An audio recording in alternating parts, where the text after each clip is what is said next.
Welcome to Morning Joe with Tom, with your host, Thomas Chappell. Get ready to listen to real-life stories from inspiring leaders who have overcome incredible challenges to rise to the occasion. If you're ready to add some pep to your morning with a new outlook on leadership, then grab your cup of coffee. It's time to be inspired. Here's your host, Thomas Chappell.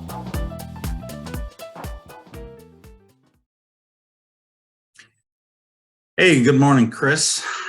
Welcome to the show. Glad to be here. Yeah, so it's been some time since we got to talk to each other. Just so that the folks know, you and I have known each other since our Marine Corps days, and I think that kind of ended somewhere around 2001. So it's been a little bit of time since those days, but tell me, what's been going on in your life? Wow, it's going back a little minute. It's interesting. We learned so much in the Marine Corps, and we have a specific MOS, and I wasn't in the IT field at all, but it really intrigued me at that time. And I don't know if you knew this or not, but I started building computers on the side, just taught myself how to do it. So Wow. I found that, it was really cool. I mean, this was back in the day and when computers were $3,000 for a desktop. So, Yeah. it was just a neat time. And so when I got out of the Marine Corps, I said, you know what, I'm going to try out the IT field. I got my MCSE, which, didn't at the time, it got me an entry-level help desk position. And so Marine Corps avoided the Pentagon like the plague because I didn't want to work there. But as soon as I got out of the Marine Corps, it's exactly where I went to work as a contractor. Great. And you know what? I enjoyed it. I worked on the service desk, supporting the Army. Had a great time doing that. And then September 11th happened and everything changed. The plane hit the building. I actually had friends that actually died that day.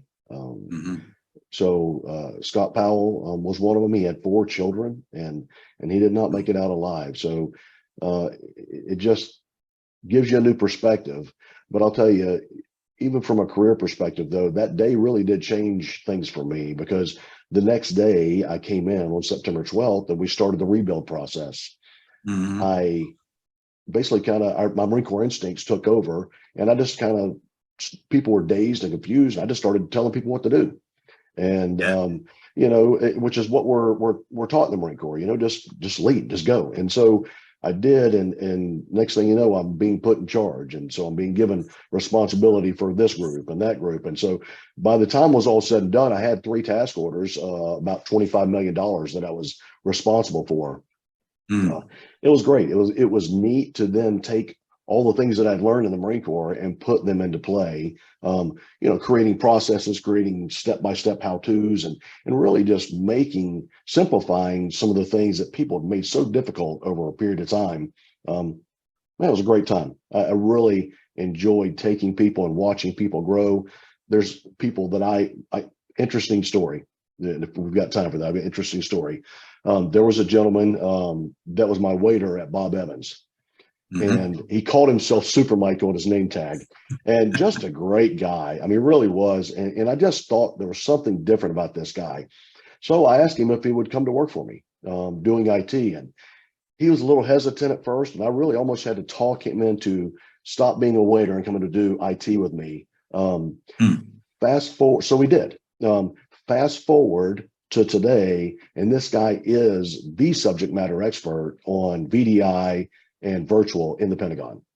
Wow. And he's been there the entire time. I mean, he took to it like a fish to water. I mean, he really gets it, understands it. He's probably the most certified guy in his company because he just continues to get cloud certification, virtualization. I mean, it's crazy. But what a neat story to me that I was able just to see something in them and help him get on that path. Absolutely. And just, man, I'm just blessed to see people like that and help people like that over the years. Yeah, that's true. So, Chris, thank you for your service, by the way. And also, thank you for being the kind of leader that kind of takes chances on people. So I've done that in the past, and it's amazing whenever you see the changes that occur. So I really appreciate you doing that. And we all know how tough that is, you know. So, so what brought you to serve others the way that you do? What would you say that turn point was for you? You know, that's an interesting question. I feel like that's what makes us, right? Is serving others. And even I'm a father now, and I have sons that are grown, and I watch them, and even them, they really excel when they're serving others. My son works with some youth, and man, just to watch the excitement on his face that he sees he's affecting other people's lives. And I will tell you, we created a motto. Our group was called the Implementation Cell in the Pentagon, and I created a motto called "IC Never Fails," and it stuck. And then these guys took that. Where other groups couldn't get something done, they would call us. We would go in there, and we would just make it happen. And that motto stuck. And the reason is because we were serving others. We took care of people. And I'm one of those guys that say I'm the dumb guy in the room. When I walk in the room, I'm absolutely not the smartest guy in the room. But I've learned I get to surround myself with smart people. And if I take care of them, you know what? They're going to take care of me every time. So that's Absolutely. really what I've learned. And it's just joy in watching people and helping people to grow. Yeah. Yeah. That's really good. So, what will be different for your clients when they come and work with you that they don't get elsewhere? Well, I think the thing that is going to be different about us, and I don't want to tout, my companies, too much, but the reality is we are primarily an app dev and systems integrator. And one of the issues that I have seen many, many times is the government buys a contract or pays for a contract to get something built or integrated, and it's change order after change order after change order, on and on and on, and the government never really seems to get what they really wanted. My company, PruTech, has over 3,000 completed projects. We start with a fixed start and a fixed end date, and we do it on time and for either on budget or under budget. So we really take pride in giving them exactly what they ask for, and making sure that it meets their needs. We don't change order them to death. We make sure the requirements are right up front. And sometimes that's helping the government develop the right requirements so that they actually get what they need. And then being a company of your word and not trying to just bleed, the government to death on projects. Gold plating it is what we like to call it. We go in and we do what we said we're going to do.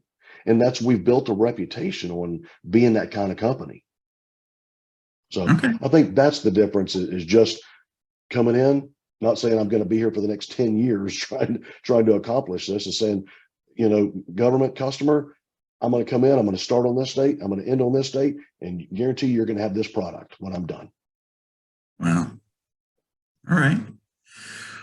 So how could someone reach you to get more information on how you could help them? Well, we have a website, www.prutech.com, PRUTECH. You can see it in the background if if this is being visual. But if not, my email is ccormell@prutech.com, and I would love to help anybody, vet requirements. One of the big things that we do now is we have a Go Digital arm, and this is nothing but digital transformation. And one of the things we like to do is, hey, give me a problem statement. If you're having a problem, let me come in, at least see if I can hear your requirements and at least develop a solution and say, here you go. Here's what you need to fix this. And then you decide what you want to do with that. If you want us to come in and fulfill that, we can. But, I know there's a lot of problems right now with government trying to, what they call lift and shift, moving these apps from, data centers and up into the cloud, because some of them just weren't built that way. And a lot of companies will want to really overcharge to make that stuff happen. We come in and try to find the best solution for you, and to include most economical. Doesn't have to be, gold plated this, gold plated that. It's what do you need, and how can we make this happen for you? So sometimes that may be it is costly. And sometimes it may be, oh, well, we could just do this and it'll slide right in and you're good. So, hey, take advantage of that. Use our Go Digital arm and we can absolutely come in and help you transform. And sometimes that means, let me give you a quick story here. Government said, hey, I've got a problem. Here's all these forms and it's taking forever to get through this whole process of, and I'll give you an example, your driver's license, right? And we said, well, why can't we just consolidate all these forms into one form, where when you go to apply for something, whatever this benefit is, we add all these forms in there in one single location. It actually validates the identification process, all of that. And then it solves. So customer experience was what got benefited because the customers were going crazy trying to figure out how to do all this, right? So we created something for the government that benefited the customers and the government. They got all the data validated in a single location. Customers weren't complaining that it took forever to get this process complete, and they were able to get their benefits in a timely manner. Okay. And the government just said, hey, how can we do this? And we were able to automate the whole process. Wow. So sounds like some real value there.